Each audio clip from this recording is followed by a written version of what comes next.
इसी थके हुए दस्ते तलब से मांगते हैं, हम अपने जख्मों का मरहम तो कब से मांगते हैं, वो भीख मांगता है हाकिमों के लहजे में, हम अपने बच्चों का हक भी अदब से मांगते हैं। उपसभापति महोदय, ये जो रेजोल्यूशन है, इसके जो महत्वपूर्ण एक दो बिंदु हैं, उसमें एक बात कही गई है कि सच्चर समिति के प्रतिवेदन और अन्य प्रतिवेदनों की सिफारिशों को कार्यान्वित किया जाए, जिसमें मुसलमानों के शैक्षिक और सामाजिक पिछड़ेपन पर चर्चा हो।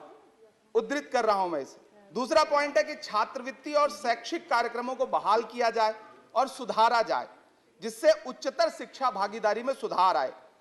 मदरसों के आधुनिकीकरण की बात की गई।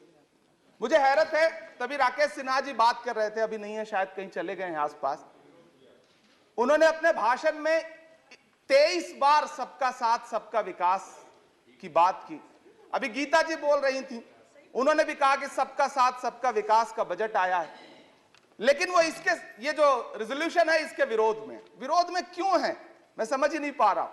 अगर आप सबका साथ सबका विकास का दावा कर रहे हैं, सबका साथ सबका विकास के नारे लगा रहे हैं, तो अगर एक पर्टिकुलर एक कम्युनिटी जो जिस सच्चर कमेटी की सिफारिशों में यह तय हो गया है कि वो दलितों से भी बदतर स्थिति में है, उसका आर्थिक सामाजिक स्थिति ऐसी है, अगर उसके उत्थान के लिए कोई बिल बात कर रहा है तो फिर उसके विरोध में है क्यों? दरअसल ये वही मानसिकता है जो लगातार काम कर रही है, जिसके तहत अमृत काल में भी जो बजट पेश किया जाता है, उसमें जो अल्पसंख्यकों का बजट है उसमें 38% की कटौती की जाती है, और फिर कहा जाता है कि हम सबका साथ सबका विकास का दावा कर रहे हैं। ये कौन सा सबका साथ सबका विकास का दावा है? मदरसों के जो शिक्षक हैं, उनका कई साल से उनको वेतन नहीं दिया गया है। हमारे पास उनके फोन आते हैं, वो कहते हैं कि हमारी बात सदन में उठाइए, हम भूखों मर रहे हैं, हमारे घरों में चूल्हे नहीं जल रहे। हम जब उनकी बात यहां करें तो विरोध, लेकिन बातें क्या हैं? सबका साथ सबका विकास, सबका साथ सबका विकास। एक नारा सुनाई पड़ेगा कि सबका साथ सबका विकास। ये कैसा सबका साथ सबका विकास है? मैं सदन से यह पूछना चाहता हूं कि यहां सत्र चल रहा है उपसभापति महोदय, और इसी संसद से महज 800 मीटर की दूरी पर जंतर मंतर पर खड़े होकर के कार्यक्रम आयोजित होता है अभी 4 दिन पहले, और एक व्यक्ति वहां खड़ा होकर के सीधे आह्वान करता है, सीधे आह्वान करता है। और सभापति उपसभापति महोदय, मैं पूछना चाहता हूं कि दिल्ली पुलिस उस पर कोई कार्रवाई नहीं करती, उल्टा जो मीडिया उसको दिखाने का प्रयास करती है उनको नोटिस भेजा जाता है। ये कौन सा सबका साथ सबका विकास है उपसभापति महोदय? ये हम बहुत गंभीर लोग यहां बैठे, मैं उच्च सदन में बैठा हूं, मैं यहां खड़ा होकर के कहना चाहता हूं, ये कौन सा सबका साथ सबका विकास है? उपसभापति महोदय, इसी दिल्ली में एक सांसद पाए जाते हैं, सत्ताधारी पार्टी के सांसद हैं, वो अपने कार्यक्रमों में सार्वजनिक मंचों पे खड़े होकर कहते हैं कि मुसलमानों का आर्थिक बहिष्कार करो। आप कह रहे हैं सबका साथ सबका विकास।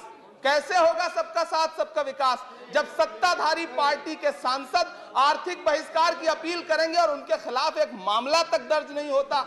प्रधानमंत्री जी अपने भाषणों में सबका साथ सबका विकास की बात करते हैं, लेकिन अफसोस है कि जब राजनीतिक तौर पर विकास करने की बात आती है तो लोकसभा में एक भी टिकट ये सत्ताधारी दल किसी मुसलमान को नहीं देता, राज्यसभा में एक भी टिकट किसी मुसलमान को नहीं देता, विधानसभा में जो बड़े बड़े प्रदेश हैं उसमें एक भी टिकट मुसलमान को नहीं देता। और वो 3 जो नाम के लोग थे, मुख्तार अब्बास नकवी साहब, MJ अकबर साहब, सैयद जफर इस्लाम, उनको भी किनारे लगा दिया जाता है।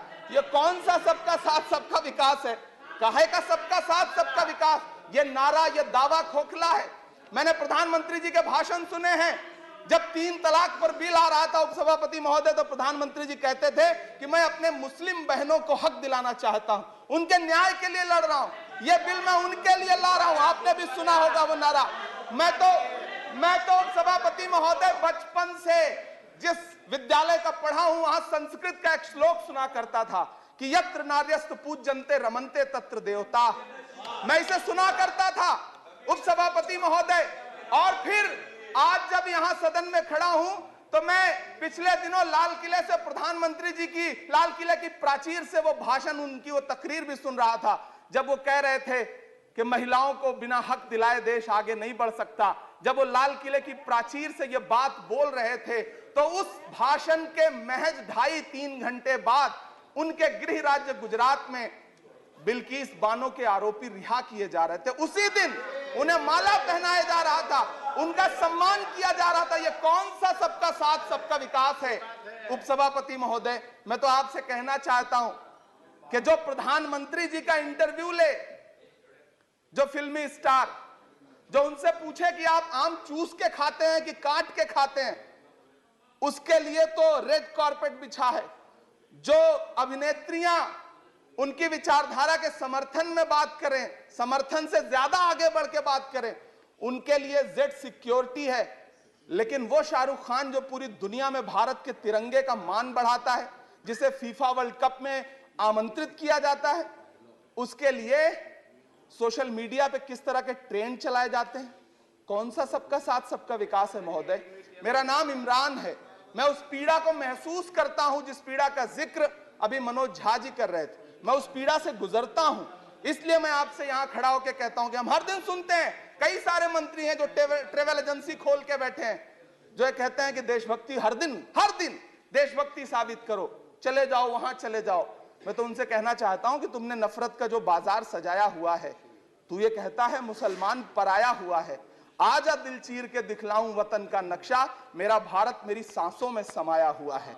हम उसको किसी को हर दिन उसका सबूत नहीं देते फिरेंगे।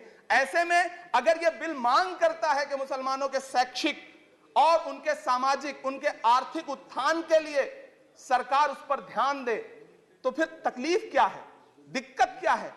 क्या आपका जो नारा है वो झूठा है?